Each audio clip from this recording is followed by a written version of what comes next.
Hi everyone, welcome back to the channel. Today we are looking at the incredible life of Lee Min-ho.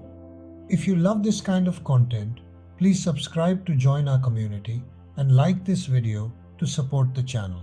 It really means a lot. What does it mean to be a legend? Is it the number of awards on a shelf or the millions of fans across every continent? For one man, it wasn't about the fame, it was about surviving a fate that tried to stop him before he even began. Long before he was the king of K-drama, he was just a boy with a dream of the soccer field, a dream that was shattered by a single injury. But as one door closed, the universe opened a path to a global throne. This is the untold cinematic journey of Lee Min-ho, the man who didn't just ride the Hallyu wave, he became the tide. Born in the quiet neighborhood of Hoksok-dong, Seoul, in 1987, Lee Min-ho's story didn't start on a film set. It started on the grass of a football pitch. He was a prodigy, selected for the youth class of legendary manager Cha Bum-kun.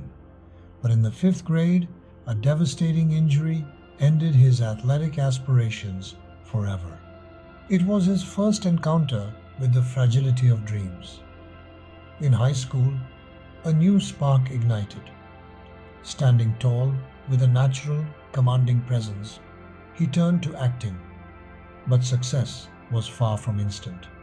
Using the stage name Lee Min because his agency thought his real name was too common, he spent years in the shadows, taking minor roles and faceless modeling gigs, waiting for a chance to prove he was more than just a handsome face. Then, in 2006, the world went dark. While traveling with fellow actor and close friend Jung Il-woo, a catastrophic car accident changed everything. A drunk driver crossed the center line, hitting their vehicle head-on. The crash was fatal for those in the other car. Lee Min-ho survived, but he was broken. He spent nearly a year in a hospital bed, iron pins holding his thigh together, his career effectively over before it had even begun. While he lay in bed, watching his peers rise to stardom, he fought a silent battle with depression and the fear that he would never walk a stage again.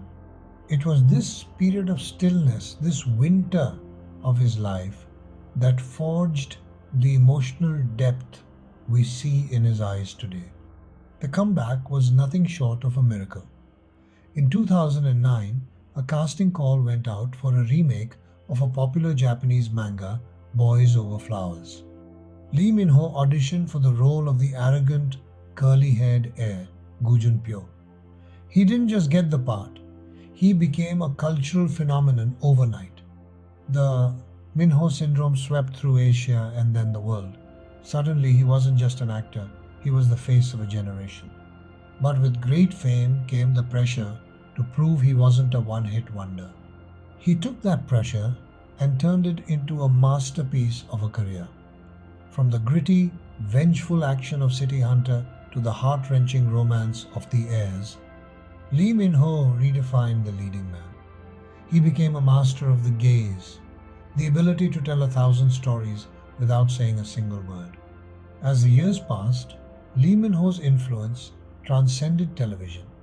He became a global ambassador, the first Korean celebrity to have a wax figure at Madame Tussauds, and a symbol of South Korea itself. Even a 2-year hiatus for mandatory military service couldn't dim his light. He returned in 2020 with The King, Eternal Monarch, proving that his star power hadn't aged a day. But it was his role in the Apple TV Plus series Pachinko that silenced every critic.